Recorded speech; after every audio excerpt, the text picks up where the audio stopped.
Ada pasien yang masih dicuekin. Bisa antri dari rumah yang dulu 6 jam, sekarang rata-rata 2,5 jam. Pelayanan kesehatan itu untuk anggota BPJS harus dipisah. Kami menempatkan di rumah kes itu, yaitu BPJS 1, BPJS siap membantu. Ini kita itu mengembangkan yang disebut dengan iCare CKM. Nah, kalau BPJS itu limitnya berapa? Nggak ada limitnya. Sekarang saya balik tanya pada Kang Dede. Dikira BPJS itu seperti dulu, bayarnya tidak lancar, Utang. Apakah ada nilai gotong royong, ya, nilai Pancasila yang bisa diterapkan dan dinikmati oleh ratusan juta warga bangsa? BPJS itu sudah on the right track. Tolong jawab jujur lagi. Jujur deh Pak, Pak Hasannya akan maju lagi jadi Esko nggak setelah Pak LB? Berbicara dengan kata listrik yang sebelumnya anjlok di kawasan kampung.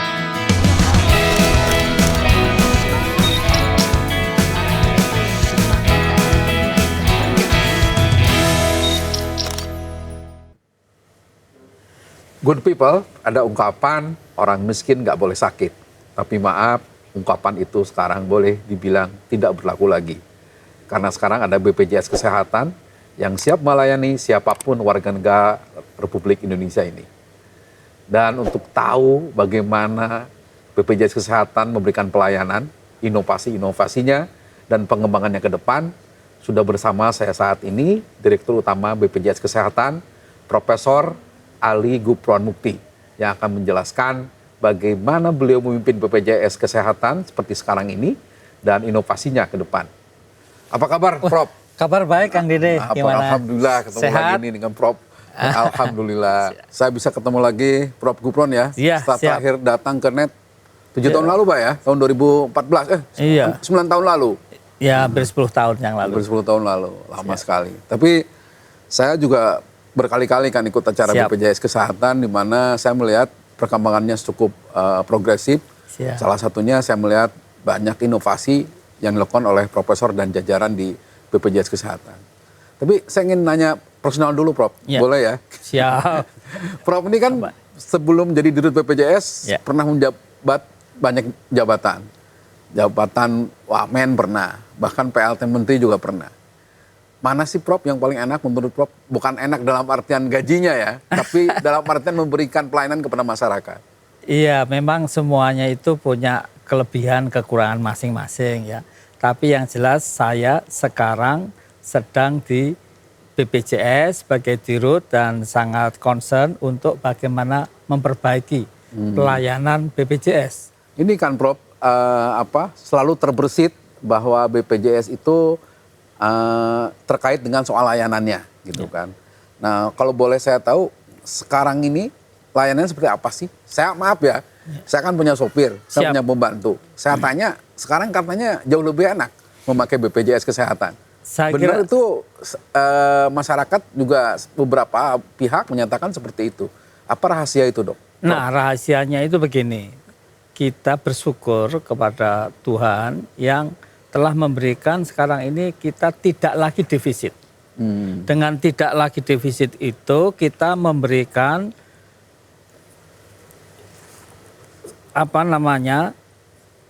untuk hutang-hutang kepada BPJS kita beresin semua. Hutangnya banyak itu dulu. Nah, kemudian tidak hanya hutangnya beres, cash flow rumah sakit kita jaga biar beres.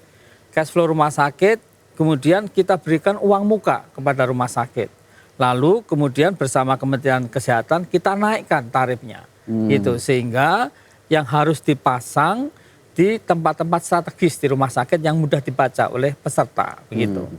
Nah, sosialisasinya sendiri sekarang pakai apa, Prof? Nah, ini berbagai macam pendekatan ya, termasuk kami itu melakukan namanya transformasi mutu. Transformasi mutu itu ada dua, transformasi struktur organisasi dan transformasi kultur atau budaya organisasi. Struktur organisasi kita ada namanya, kalau dulu hanya humas, sekarang ada deputi, direksi, komunikasi organisasi yang mengkomunikasikan ke publik, ke masyarakat, ya, termasuk yang dulu humas sekarang adalah komunikasi eksternal gitu. Dan termasuk juga yang khusus menangani masalah administrasi, masalah mutu. Jadi secara organisasi memang kita upayakan sedemikian rupa. Di samping sebetulnya yang pertama kami itu mendengar. Jadi ada BPJS mendengar. Kita dengarkan apa yang dikeluhkan masyarakat waktu awal kami di BPJS Kesehatan. Gitu. Dan itu menjadi kunci inovasi sehingga sekarang pelayanan BPJS jauh lebih baik gitu ya. Kami harap begitu. Oke Prof. BPJS Kesehatan ini kan sudah ada sejak tahun 2014 ya Prof. Kemudian program ini juga sebelumnya sudah ada dengan nama yang lain ya. Yang satu ada Askes dulu kan. Oh ya. Ya. Betul. Nah pertanyaan saya, jaminan kesehatan ini sekarang melingkupi apa aja sih? Wah, ini banyak hal ya. Satu, mulai pelayanan yang sifatnya itu di FKTP atau dokter keluarga atau klinik ya. Jadi peserta itu harus milih ke klinik mana. Nah, setelah milih klinik itu, dia bisa konsultasi di situ, melakukan screening, bahkan kemudian setelah akses untuk layanan primer, jika diperlukan untuk dirujuk ke rumah sakit ya, kemana saja itu bisa. Gitu. Ini luar biasa.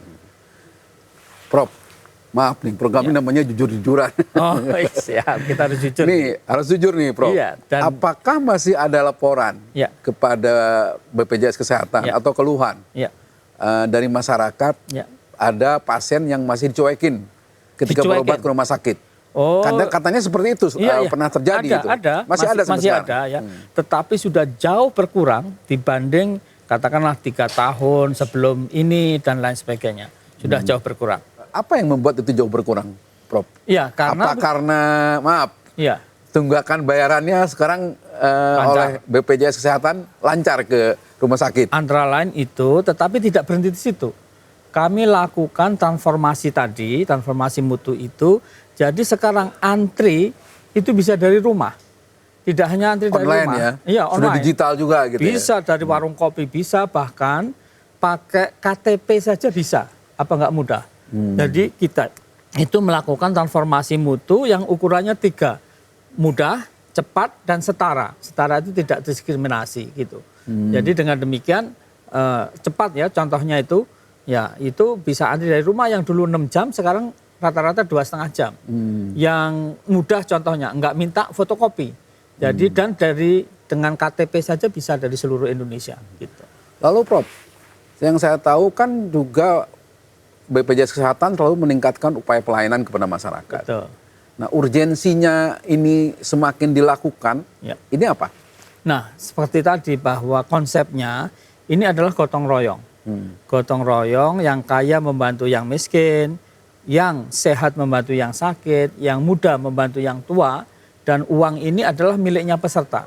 Sehingga setelah kita memiliki uang yang cukup, maka kami berusaha kembalikan kepada peserta untuk pelayanan yang lebih baik, yang lebih bermutu tadi, gitu. Ini wujud pertanggungjawaban Ya. dari BPJS Kesehatan Ya.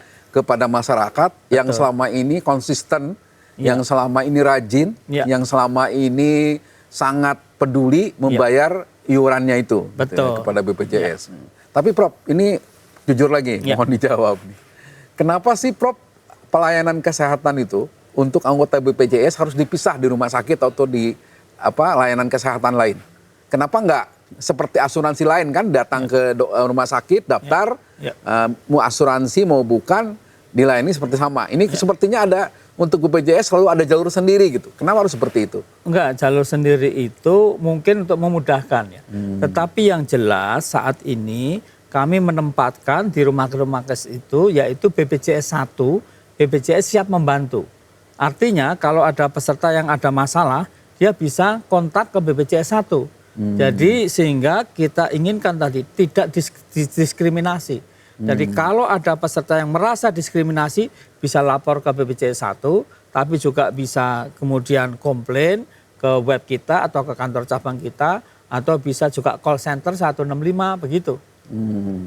Nah, Prof, apa sih upaya lagi yang akan dilakukan oleh BPJS Kesehatan ya? Tadi kan sudah bagus, Ya. sudah bisa online, tidak perlu antri. Ya. Saya mungkin 3-4 tahun lalu saya inget tuh, Ya. Prof kalau datang ke rumah sakit itu yang antri apa gitu kan. Oh ternyata yang berobat lewat BPJS. Sekarang kan, maaf saya juga ke rumah sakit, sudah jarang menemui itu lagi Iya, gitu iya. kan, karena mungkin kelas Iya. itu online. Iya. Lalu pelayanan apa lagi yang akan dilakukan selain banyak, itu? banyak. Apa aja tuh, Prof? BPJS itu selalu up to date ya dan update dengan perkembangan revolusi industri 4.0. Jadi kita kembangkan ekosistem digital. Ya, yang ini tentu tidak saja memberikan akselerasi tetapi kemudahan-kemudahan dan kecepatan. Sebagai contoh ya, ini kita itu mengembangkan yang disebut dengan iCare JKN. Nah, iCare JKN itu adalah rekam medis atau riwayat medis ya yang digenggam tangan peserta. Jadi peserta dari Bandung, dari katakanlah Papua, kemudian suatu ketika ke Jakarta. Nah, atas ada username, password dan inform consent. Nah, itu diberikan kepada dokter di Jakarta ya. Padahal dia periksanya kan di Papua sebelumnya. Itu dokter di Jakarta tahu bahwa dia itu dulunya atau setahun terakhir itu kemana saja, diagnosisnya apa saja, obatnya apa saja, alergi obat apa, kayak gitu. Ini luar biasa karena negara maju banyak belum bisa. Gitu. Nah, ada dua berarti Prof, target pelayanan itu. Pertama fasilitas kesehatan, Ya, kedua untuk peserta. ya. Ada dua hal tadi. Apa aja sih yang akan ditingkatkan untuk kedua hal tadi? Nah, untuk diketahui Fasilitas kesehatan dulu, Prof. ya fasilitas kesehatan ya. Jadi BPJS itu tugasnya menurut undang-undang adalah orang menjamin orang untuk bisa akses ke pelayanan kesehatan tanpa kesulitan keuangan gitu. Nah, boleh dijelaskan apa nih? Ya, jadi dia bisa akses. Jadi kalau ada hukum ekonomi itu supply dan demand. Jadi yang ditanyakan Kang Dede tadi adalah supply, vaskes. Jadi BPJS itu sebetulnya tidak bertanggung jawab dan tidak ada urusannya dengan vaskes dalam pengertian harus menyediakan, termasuk dokternya, termasuk vaskesnya, termasuk alat kesehatannya, termasuk obatnya. Jadi kalau ini contoh umpamanya nggak ada dokternya, sebetulnya bukan tanggung jawabnya BPJS, ada yang tanggung jawab sendiri. Nah, di sisi lain BPJS itu tanggung jawab terhadap demand side-nya. Kalau ada permintaan, kebutuhan akses pelayanan kesehatan, nah itu pun personal health. Artinya hanya upaya kesehatan perorangan. Meski begitu BPJS banyak juga menangani yang sebetulnya bukan tanggung jawab BPJS untuk membantu kesehatan masyarakat, membantu Kementerian Kesehatan dan lain sebagainya. Apa itu? Ya, termasuk imunisasi. COVID ya, COVID itu verifikasi ya, termasuk tadi pamannya TBC ya. TB itu kita sekarang banyak sekali nomor 2 dunia yang meninggal karena TB itu lebih banyak daripada COVID. Maka BPJS ikut ya. Padahal itu kan public health sebetulnya. Public health itu miliknya masyarakat dan masyarakat banyak itu terkena karena infeksi dan menular kayak gitu. Prof, ini tadi kan saya tertarik soal fasilitas layanan. Salah satunya yang saya tanya, ini kan lagi tren juga sekarang ya, maaf, saya nggak perlu nyebut merek, tapi nggak lagi rame orang kalau sakit konsultan online atau lewat telepon. Ya. Nah, ada perusahaannya banyak sekarang Siap. ya jasa seperti itu. Apa ini akan dikembangkan juga oleh BPJS sehingga kalau Bukan, orang sakit biasa aja Iya. cukup konsultasi Iya. dan dapat obat dari BPJS, Iya. tidak perlu datang ke rumah sakit, akan dilakukan juga. Betul. Bukan akan dikembangkan, sudah. Oh, sudah dilakukan. Iya, maka tadi saya bilang sekarang ini tidak hanya orang sakit yang bisa memanfaatkan, orang sehat pun bisa. Jadi orang sehat ya, ini contoh umpamanya sudah tanggal 7 kok gajinya belum turun, dia pusing. Dia mau konsultasi, ini saya pusing karena gaji atau pusing karena ada penyakit ya. Itu bisa dilakukan. Bahkan sekarang ini yang usia 15 ke atas bisa mengisi form screening.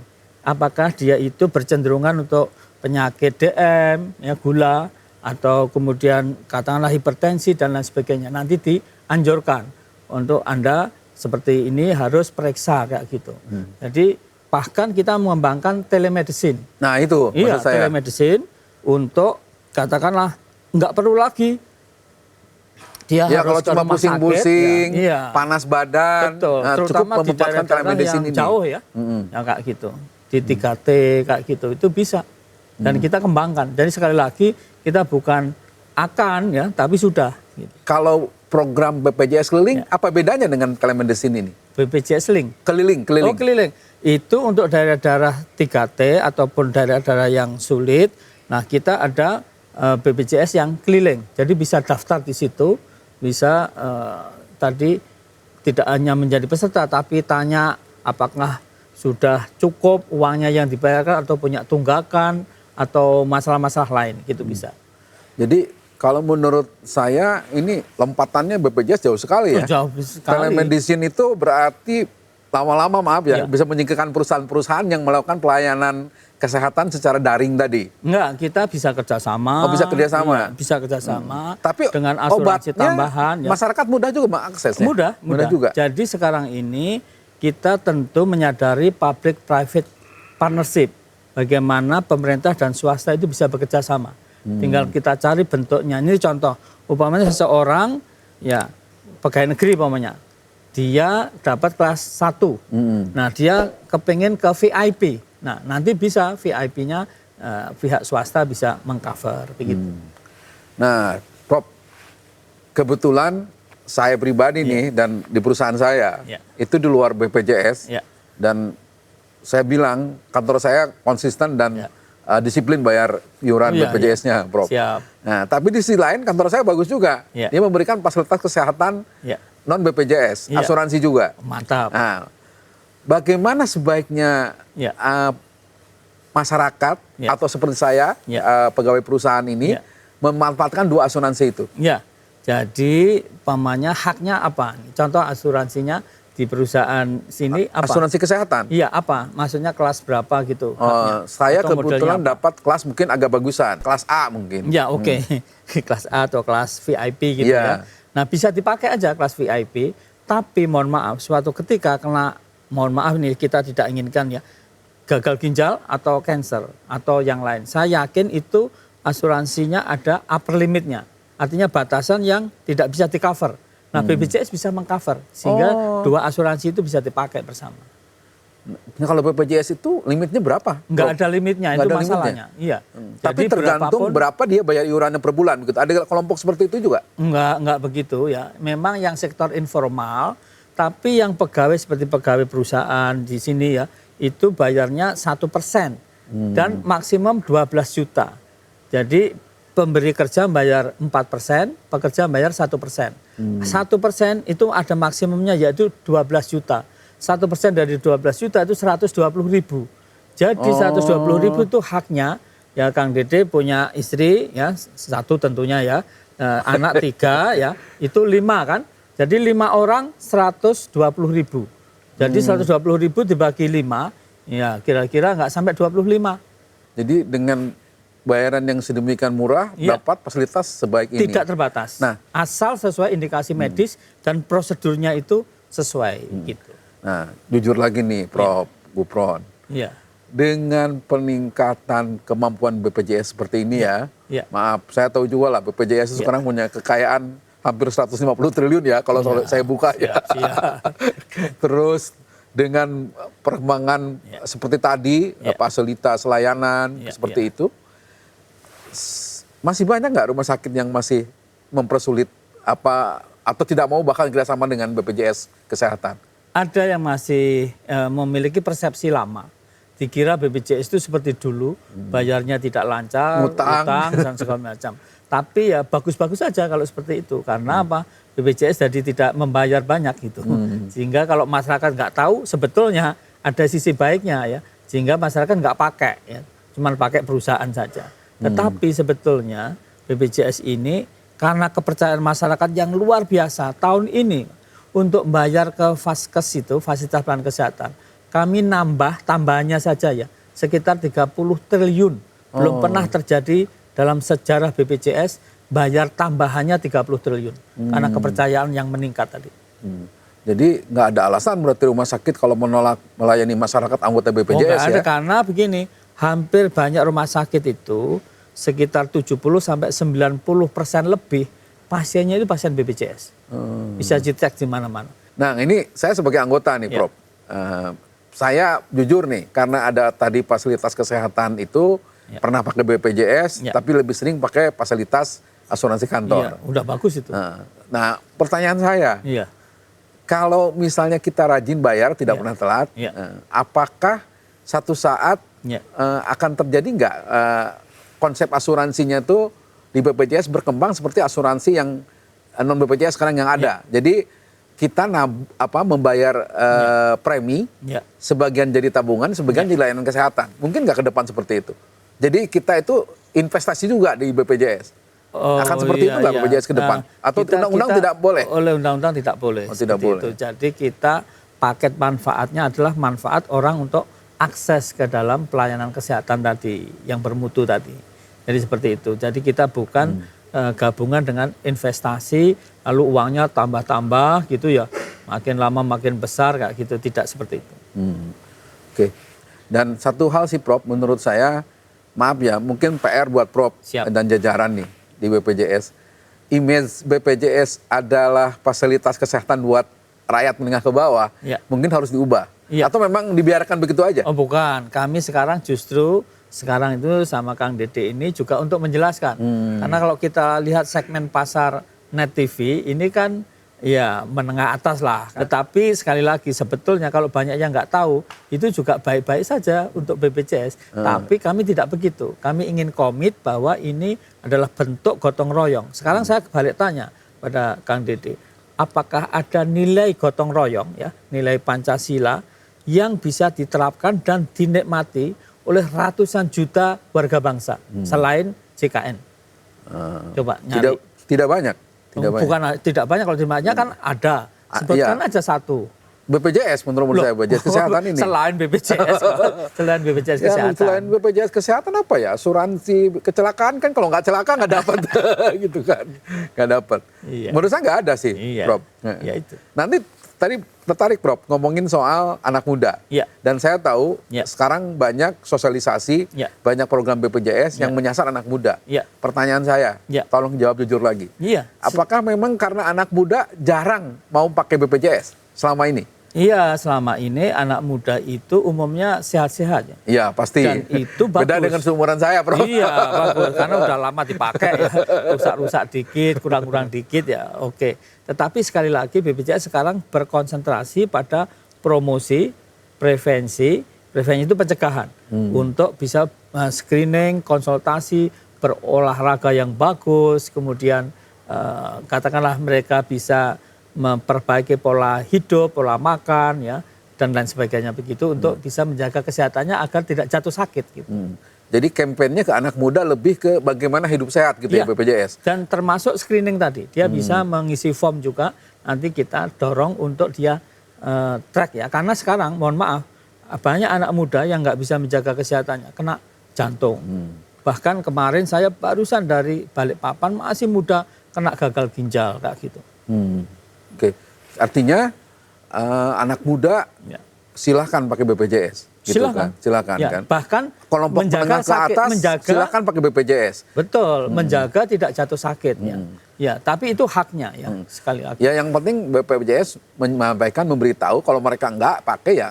Ya, itu ya terserah. hak terserah. Hak Dan mereka. tidak bukan baik-baik saja, bukan BPJS. Artinya ya pokoknya silakan lah. Tapi Silakan, kita ya. mengimbau agar mereka Iya, pakai iya. BPJS. Gitu. Tapi yang jelas ini adalah kewajiban dari sebuah negara, dan negara bisa hadir, bisa dirasakan seluruh masyarakat ya, seluruh anak bangsa bagaimana gotong royong yang real. Kalau ada tetangga kita sakit ya, kita berdoa, itu bagus. Tapi tidak cukup. Ya, tapi kalau BPJS itu tidak hanya doa ya, selain doa tapi juga real pengobatannya dijamin oleh BPJS begitu. Prof, dalam pelaksanaannya BPJS sekarang udah 10 tahun lebih, Ya, pasti ada kendala, Ya. ada masalah, Ya. gitu kan, ada handicap. Pertanyaan saya, apa sih sekarang kendala ya. operasi BPJS? Ya. Karena kan tadi soal rumah sakit Ya. yang semula nggak mau, sekarang sudah pada mau. Ya. Apalagi kendalanya? Soal iuran kan tidak ada masalah, karena itu langsung dipotong dari pendapatan Ya, pegawai kan? Tapi untuk peserta bukan penerima upah atau sektor informal itu masih masalah. Ya, karena apa? Mereka kadang-kadang belum concern betul terhadap kesehatan. Pengamatan saya, orang itu semakin kaya, itu semakin takut jatuh sakit, semakin concern kesehatan, dan semakin takut mati. Jadi mereka akhirnya care ya terhadap kesehatan, tapi tidak orang yang menengah bawah.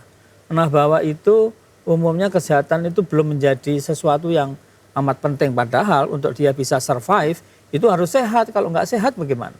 Itu. Itu termasuk tidak saja yang bersangkutan, tapi sebuah negara juga begitu. Iya.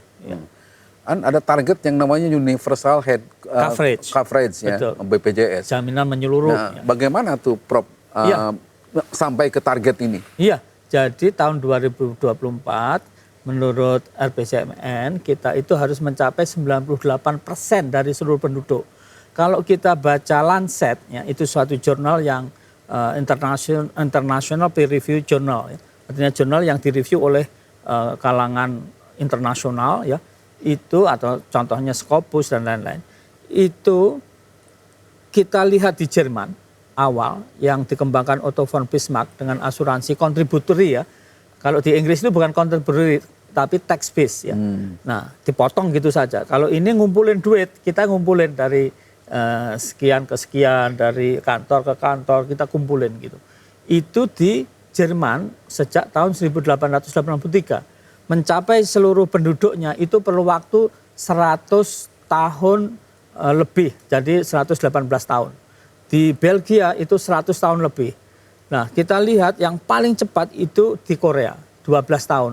Indonesia 10 tahun sudah 260 juta lebih penduduk sudah tercover. Jadi untuk yang sifatnya contributory, one single scheme itu tercepat dan terbanyak di dunia. Makanya nggak heran Prof Gufron banyak diundang ke luar negeri untuk menjelaskan ini ya. Iya, bulan depan Terakhir ini, di Afrika ya? Iya, di Afrika Selatan dan mereka biasanya belajar di Inggris, sekarang mau belajar di Indonesia.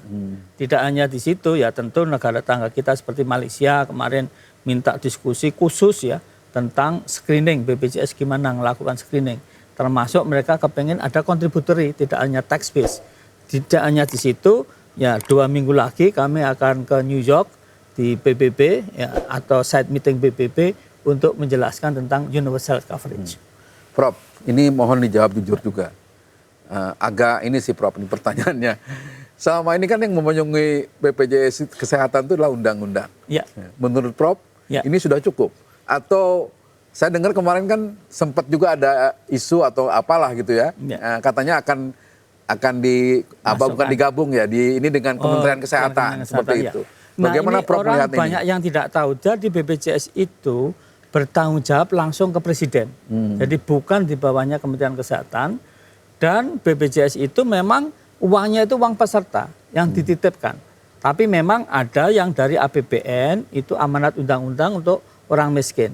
Kalau ASN itu sama dengan juga net TV, sama pegawai swasta lain, ya. pegawai swasta itu bayar 1%, pemberi kerja berkewajiban bayar 4%, seperti itu. Nah, sehingga tidak pas kalau kemudian dianggap ini seperti di kementerian gitu, karena ini bukan. Jadi kita langsung tanggung jawabnya ke 260 peserta dan ini duit mereka, itu kita tanggung jawabnya ke Presiden. Setiap setahun sekali kita ada pengumuman secara publik ya di koran-koran kondisi keuangan kita seperti apa ya, dan lain sebagainya begitu. Ya, ini karena saya tanyakan ini gini Prof, ini kan ada kaitannya dengan apa namanya bahwa layanan ini harus cepat, Ya. layanan ini harus cepat dan tepat ke Iya. masyarakat, terutama kepada Ya. anggota gitu ya. Ya. Jadi kalau apakah benar nih asumsi saya, kalau BPJS Kesehatan bertanggung jawab kepada Presiden, artinya tidak di kementerian, Ya. layanannya akan jauh lebih cepat kepada masyarakat, lebih mudah gitu Iya, kan. saya kira begitu. Inovasi juga seperti yang Saya kira dilakukan begitu. Prof sekarang ini di Iya. BPJS Kesehatan lebih cepat dilakukan. Betul sekali, BPJS itu sudah on the right track.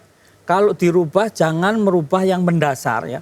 Jadi ini contoh sebagai contohnya itu kayak kereta api ya. Kita itu mau ke Surabaya dari Jakarta ini. Ini jalur relnya itu sudah tepat, on the right track. Jadi kalau memperbaiki ya WC-nya atau traffic light-nya atau cat-nya atau AC-nya kayak gitu. Tapi jangan relnya yang dirubah. Mau ke Surabaya pindah lagi, ini mau kemana kayak gitu, itu jangan. Dan ini pasti, maaf nih Prof, ini kan lagi mulai hangat-hangat politik ya. Di Amerika dulu kan pernah namanya soal Obamacare ya. Oh, betul kalau sekali. di kita kurang lebih kayak BPJS Iya, Kesehatan iya, gitu. iya. Apa harapan Prof kalau ke depan BPJS Kesehatan ini kan pasti ganti ganti presiden bukan dengan pemerintahan ya. Ganti kepala negara. Bagaimana harapan Prof sebagai pimpinan BPJS kepada pemimpin kita ke depan Iya, dalam harapan menangani kami BPJS ini? tentu di antara yang muncul nih, saya nggak tahu yang ini, yang muncul kelihatannya ada 3 calon, yaitu seberapa jauh mereka itu komit ya dan memiliki keberpihakan terhadap program JKN yang merupakan nilai gotong royong yang bisa dirasakan seluruh warga bangsa, bisa akses pelayanan kesehatan tanpa kesulitan keuangan. Seberapa jauh mereka itu komit. Ya. Gitu. Dan karena kita tahu mereka akan memperjuangkan aspirasi rakyat, Iya. kita harapkan mereka komit Betul. mengembangkan BPJS Kesehatan Iya. yang selama Iya. ini sudah baik dan dinikmati oleh masyarakat. Gitu Betul, Presiden sekarang juga sangat komit. Iya. Presiden sebelumnya bahkan Bu Mega itu yang tanda tangan Undang-Undang SJSN. Gitu. Ya kita harapkan Ya. pemerintahan boleh berganti, Iya. tapi layanan kesehatan kepada masyarakat tetap semakin baik. Semakin baik, betul. Prof. Kalau masyarakat sehat, negara akan kuat. Gitu. Amin. Makanya itu orang bilang health is wealth. Kesehatan adalah kekayaan. Nah, bahkan Iya. kalau suruh memilih sekarang dikasih uang 100 miliar tapi besok meninggal. Atau pilih mana? Sekarang uang 100 juta bukan 100 miliar, 100 juta tapi besok masih hidup. Ya. 100 juta masih hidup ya, Iya. pasti. Prof, ini di luar kegiatan resmi Prof Gupron sebagai Dirut BPJS, saya dengar Prof juga banyak berimprovisasi di bidang seni. Oh, Gitu, bukan Prof. improvisasi. Itu adalah cara untuk mensosialisasikan BPJS ke masyarakat. Betul, ini juga menjadi bagian usaha Prof untuk semakin mensosialisasikan BPJS, Ya. tapi lewat cara seni gitu kan. Saya dengar Prof sudah bikin beberapa lagu ya, apa aja tuh Oh, ya. yang terkait dengan pelayanan ya, BPJS? ada BPJS keren. Itu ceritanya dulu karena kita bayarnya itu sulit, seret, dan kompleks, maka banyak dokter yang kecewa. Dokter kecewa itu kalau bahasa Jawanya itu dokter pada gelo. Jadi mereka menyanyikan BPJS rasa telo, BPJS bikin gelo. Apa itu? Nah, artinya BPJS itu rasanya seperti telo, bikin kecewa gitu. Oh. Karena bayarnya nggak lancar. Itu zaman dulu. Ya, zaman dulu, Nah, makanya kita bikinkan lagu, oh nggak bener tuh, bahwa sekarang itu BPJS rasa duren, bukan rasa telo, BPJS keren, gitu. Oh. Maka ada lagu BPJS keren, gitu, bisa dilihat di YouTube, gitu. Enggak, saya nggak mau lihat YouTube dulu, tapi pengen lihat Ada. Prof Gupron live nyanyikan lagu itu. Waduh. Kita sudah ada gitar nih, Prof, di Waduh. samping Prof. Boleh dong Waduh. dicoba? Wah, Silakan. saya Saya udah- pengen denger seperti apa. Iya, sudah lama ini nggak Jangan-jangan nanti menyanyikan lagu. Prof setelah ini diundang juga ke American Got Talent saingan dengan Aryani. Iya, Putri Aryani. Kemudian, waduh. Silakan, Prof. Waduh.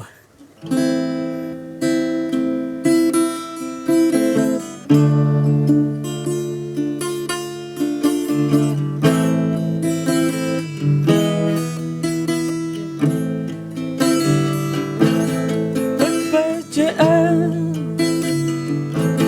tempat kita mengabdi untuk bangsa dan negara. BPJS